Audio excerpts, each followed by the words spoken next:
Hello and welcome back, and that is right, today we want to talk about this. This is the new W680 chipset motherboard from CWWK. Changwang, a brand that we have talked about on the channel before, and predominantly when we've talked about them, we have talked about things like this. These are MITX motherboards with much more compact deployment, and I know there are a lot of users out there, although they applaud the effort, applaud the attention to detail that has gone into these boards, they know there isn't a lot of physical space to play with, and they immediately go towards ATX class motherboards, be they ATX, MATX, EATX. Now this sits squarely in the middle and is an absolute blinder. The TLDR on this real quick, this is a motherboard that supports 12th, 13th and 14th generation LGA 1700 CPUs. So that's a lot of your latest Intels in there. Alongside that, it arrives with 4 UDIM DDR5 ECC supported memory slots. That's up to 128 gig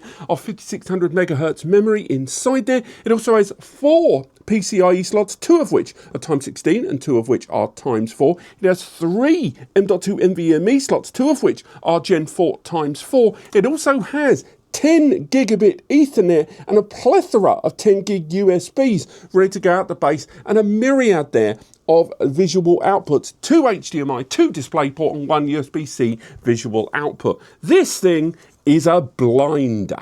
But what about the old Wonga? Oh wow, it's got the coin on them still. That makes me sad. Let's talk about that price. This board rocks out at around 320-ish on several different outlets from CWWK themselves and connected partners. Alongside, if you go on the likes of AliExpress and Amazon, the price can go up to about $399. Now, on the face of it, that seems like a lot of money for just a motherboard. Remember, that doesn't include the CPU. It doesn't include the memory. That is just the board. So let's get that into a little perspective. We get used to motherboards coming out of China, and especially those from brands like CWWK arriving considerably more affordably than alternatives in the market. So therefore, when a board reaches $300 to $400, understandably some users are going to be slightly peeved and thinking, well, why don't I just buy local, or at the very least go with a named brand that I'm aware of? So I took to Part Picker and then started filtering down some of the components, more precisely the facilities and features that this board has.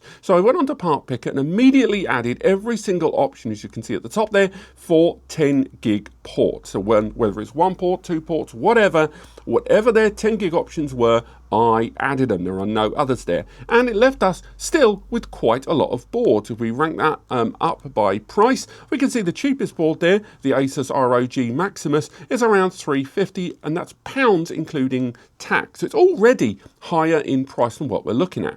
So after that, I went ahead and added ECC support, because let's face it, one of the other appealing factors of this board is that 10G and ECC, and that got us down to just these boards here. So still not absolutely loads to play with. From there, I then went ahead and started playing with some of the PCIe slots. So for example, we know that this board has got 2 ×16 slots, and it's got a couple of ×4 slots. On top of that, it's got some M.2, so we won't play with the M.2s because, you know, 1 or 2 might be enough, and no results. And this is the point I'm making about that price. I'm not going to say this price is cheap, but I am going to say for the feature set this board's arriving with, it's actually quite a competitive price. And when you do look at the boards that do have some of the factors that we've seen here, a lot of these boards are either EATX, which are especially large, or they are older boards that you can't really get. And some of them, again, don't have the same max memory level. Some of them arrive with an older chipset or older CPU support. And ultimately, I do think before we talk about this board seeing a little pricey compared to some of the other CWWK offerings in the market, that we have to at least factor in what this board is bringing to the table for that price tag. Now, I'm going to struggle to call this video a review because I'm already in the process of upgrading my Jonsbo N5 with this board for another video. The reason being that this has got a huge amount of storage support with 3 SFF8643 connections there at the top, allowing me up to 12 SATA devices. So I needed a big boy case in order to get that job done there. But I already have done some provisional testing using a 13th generation i5 CPU. So we'll get to that in a moment, but real quick, what do you get when you buy it? You get the board, you don't get the heatsink. You can get an option, pay a little bit more to get some of these fan out cables, SFF 8643 to 4 times SATA. You can get 3 of those included. I think it's like an extra tenner or something like that. On top of that, I do recommend maybe looking around at SFF86 to SFF86 adapter cables that are straight to straight. We'll get onto why later on. You also have, of course, the little back panel there for our port, our I/O port there. Got our warranty card. We've got information there for first time setup and some of the password information there. This does have VPro support as well, which is kind of for a lot of enterprise users a must when it comes to network management at BIOS level. It's not the only option. Indeed, when I did a lot of my testing, you'll see later in the video, I actually used that GLI Net Comet Pro remote KVM to do a lot of the recording. You'll see that wrapped around the edges. But nonetheless, I think there's going to be users that like this comes with that VPro support.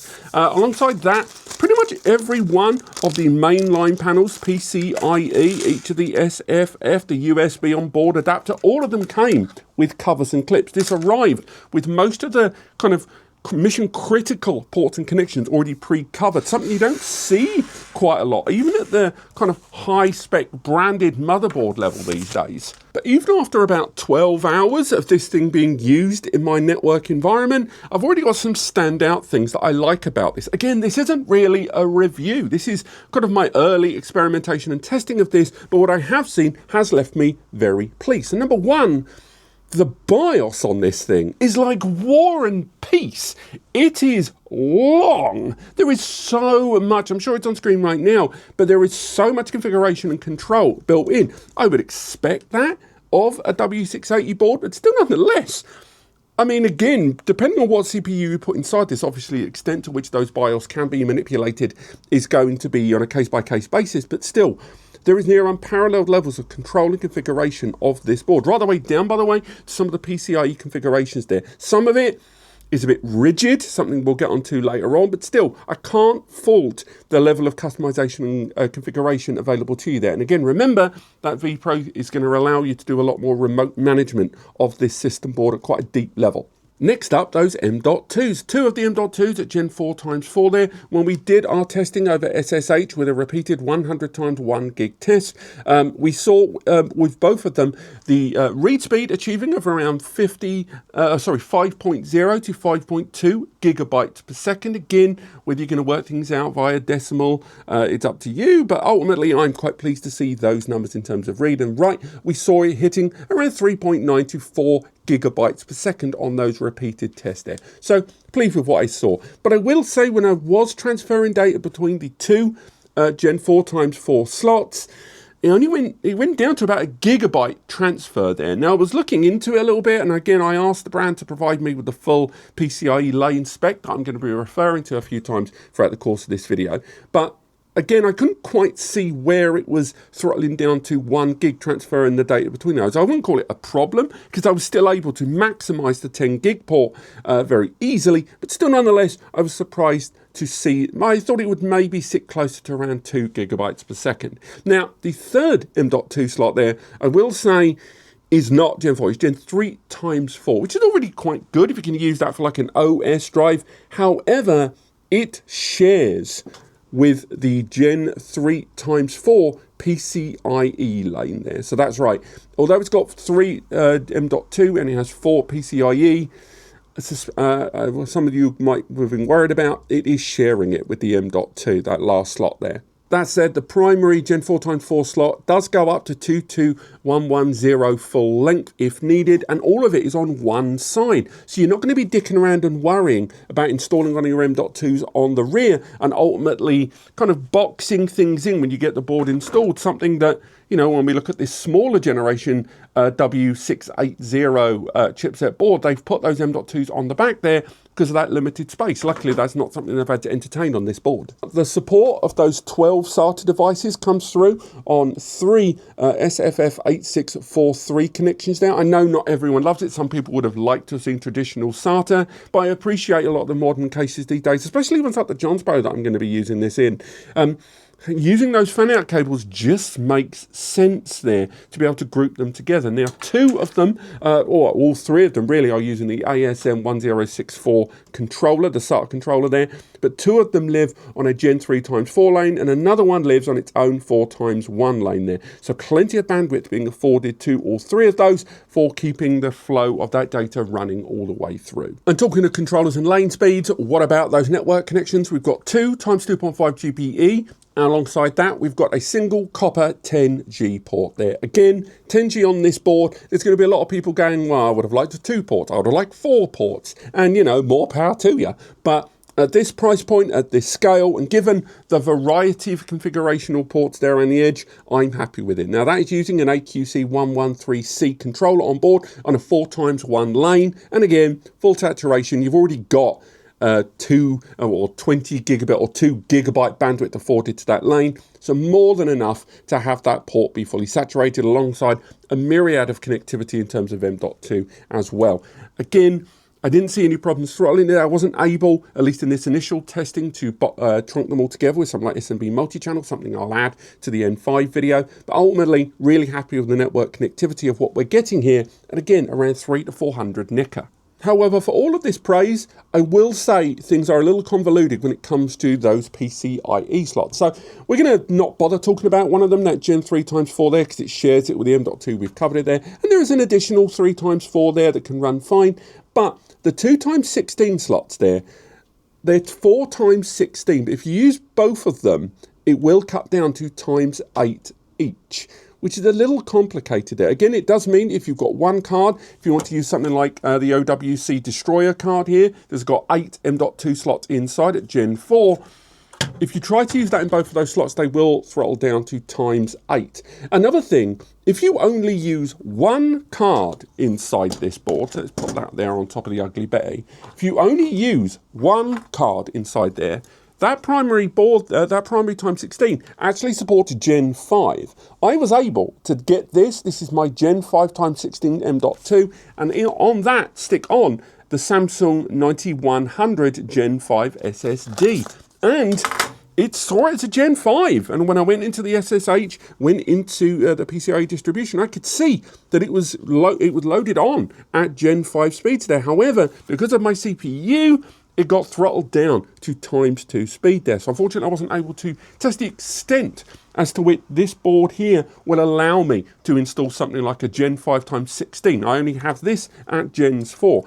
But nonetheless, it is a little convoluted, a little complicated, the PCIe distribution there, and just something worth keeping in mind.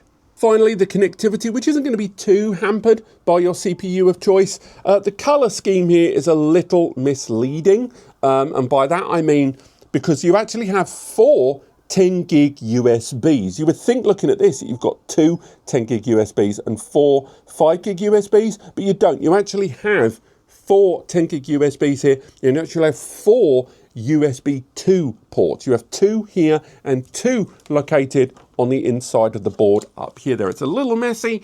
I'm not hugely in love that. It's like that USB port up here. Again, it's going to be CPU dependent, but apparently that can go up to 20 gig. And it's also that USB port there, but it's not a USB 4 port from what I could see.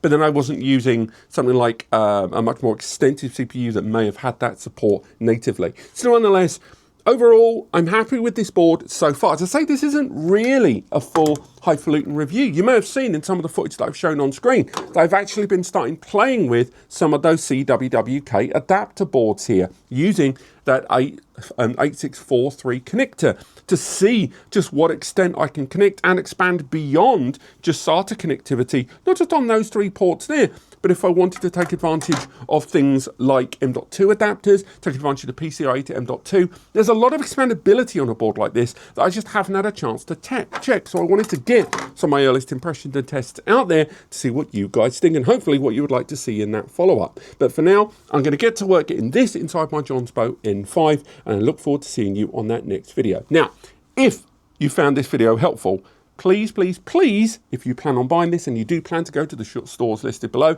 use the links in the description to get hold of this for yourself. The brand do not pay for this video. It's my opinion, and it allows us to remain independent. They supplied the board.